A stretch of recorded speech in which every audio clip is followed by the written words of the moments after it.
Bismillahirrahmanirrahim. Assalamualaikum warahmatullahi wabarakatuh. Saya Muhammad Iqbal, mewakili daripada Kumpulan 4. Okey, pada hari ini kumpulan kami akan bentak satu projek lukisan kejutaan yang telah diarahkan oleh kami untuk membina satu plan rumah banglo yang bersatu tingkat. Seterusnya saya akan memperkenalkan ahli-ahli kumpulan saya. Okey, yang pertama ialah Elijah Ruben, anak lelaki Popol Pragasam, and nombor mereka ialah AA212686.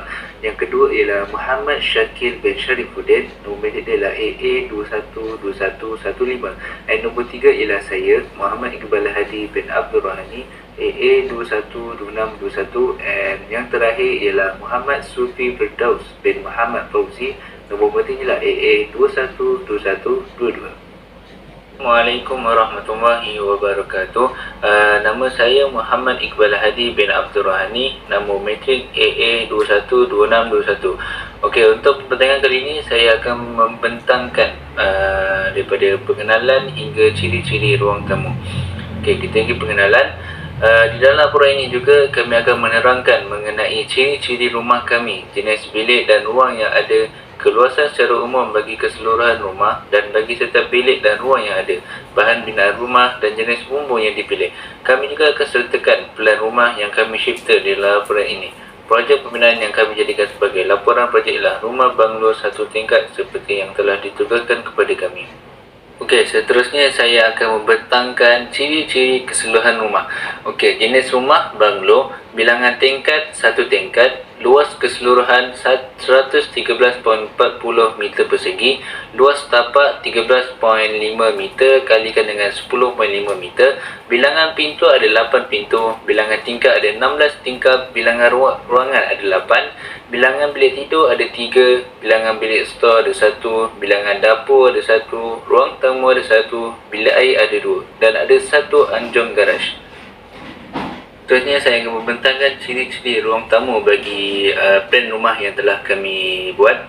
Okey, keluasan untuk bagi ruang tamu tu ialah 32.538 meter persegi.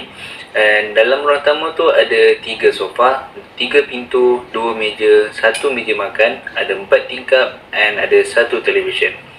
Okey, pembentangan seterusnya saya lepaskan kepada kawan saya. Saya Elijah Ruben. Seterusnya kita bergerak pada ciri-ciri bilik tidur utama, kedua dan ketiga. Keluasan bilik tidur utama ialah 20 meter persegi. Terdapat satu katil bersaiz 2 orang. Terdapat satu bilik air, 2 pintu, 2 almari dan 4 tingkap. Tidur kedua dan ketiga adalah sama, iaitu 12 meter persegi. Kedua-dua bilik tidur mempunyai bilangan katil, almari, pintu yang sama, iaitu 1. Kedua-dua bilik tidur berkongsi satu bilik air sahaja dan bilik tidur kedua mempunyai 1 tingkap, manakala bilik tidur ketiga mempunyai 3 tingkap. Terima kasih. Keluasan bilik Untuk dapur, keluasan bagi dapur adalah 13.112 meter persegi. Di dapur terdapat sinki, pintu tingkap sebanyak 1 unit, kabinet sebanyak 1 set dan juga kipas exhaust asap sebanyak 1 unit. Untuk bilik air pula terdapat 2 bilik air, iaitu bilik air pertama dan bilik air kedua.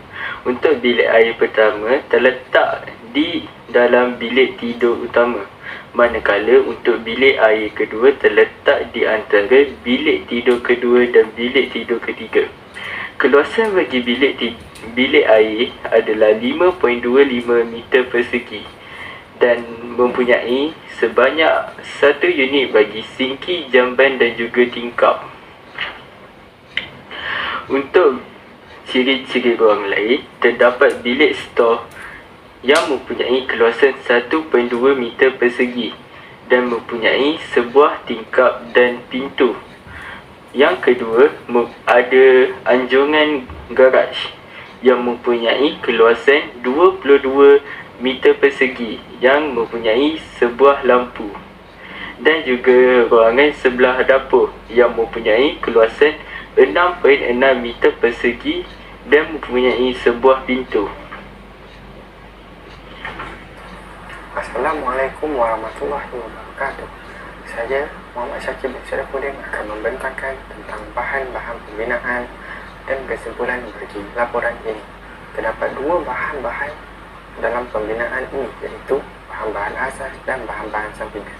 Bagi bahan-bahan asas, kita mempunyai 4 bahan, iaitu batu bata, kayu, simen dan besi. Bagi bahan-bahan sampingan pula adalah atap dan cermin tingkap. Bagi batu bata, kami memilih batu merah untuk dijadikan batu bata yang akan dipasang di rumah kami. Hal ini kerana batu ini adalah kuat dan lebih tahan lama berbanding batu bata yang lain. Ini akan menjadikan jangka hayat untuk sesebuah rumah itu tahan lebih lama. Bagi kayu pula, kami memilih kayu nyatoh untuk dijadikan pintu dan perabot rumah kami.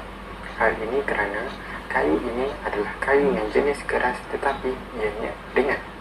Ia akan memudahkan penghuni untuk mengalihkan perabot ke mana-mana sahaja yang mereka inginkan pada bila-bila masa. Untuk kayu pada bahagian atap pula, kami memilih kayu beroti. Hal ini kerana kayu ini mempunyai ketahanan dan kekuatannya yang tinggi untuk menampung berat atap yang akan dipasang. Sekiranya kayu pada bahagian bumbung itu tidak berkualiti dan kuat, ia akan mudah roboh dan menyebabkan dan penghuni akan terjejas. Bagi simen pula, kami memilih simen jenis Portland. Hal ini demikian kerana simen ini dengan nisbah yang betul, ia akan menjadi lebih cepat kering dan mencekam dengan lebih kuat berbanding simen-simen lain. Sekiranya simen yang dipilih lambat kering, ia akan menyebabkan kerja pembinaan menjadi lebih lambat dan jangka masa yang lebih lama untuk disiapkan. Besi pula, kami akan menggunakan besi yang berjenis keluri yang padat dan tidak terlalu berat. Hal ini kerana ia akan dijadikan cerucuk pada bahagian rumah, iaitu bahagian yang paling penting bagi sesebuah rumah. Hal ini kerana cerucuk yang tidak kukuh akan membuat dinding mudah untuk retak dan roboh.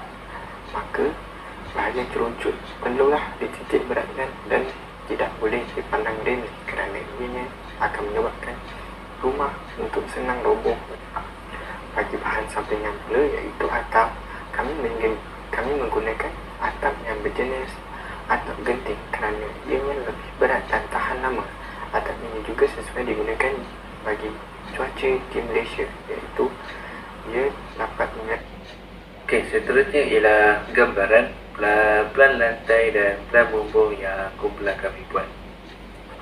Kesimpulannya, lukisan pencitraan ini adalah merupakan gambaran bagi sesuatu projek yang akan dibina. Dalam proses untuk membina sesebuah projek, lukisan adalah merupakan alternatif yang digunakan untuk menggambarkan penyelidikan dan idea untuk merancang plan lantai sesuatu bangunan. Dan untuk melaksanakan pembinaan bangunan pula, lukisan AutoCAD digunakan terutama untuk menerapkan ukuran yang lebih terperinci bagi sesuatu bangunan. Pada projek akhir ini, sepanjang kuliah yang telah diajar oleh pensyarah kepada kami, sangat penting bagi kami untuk menyiapkan tulisan ini.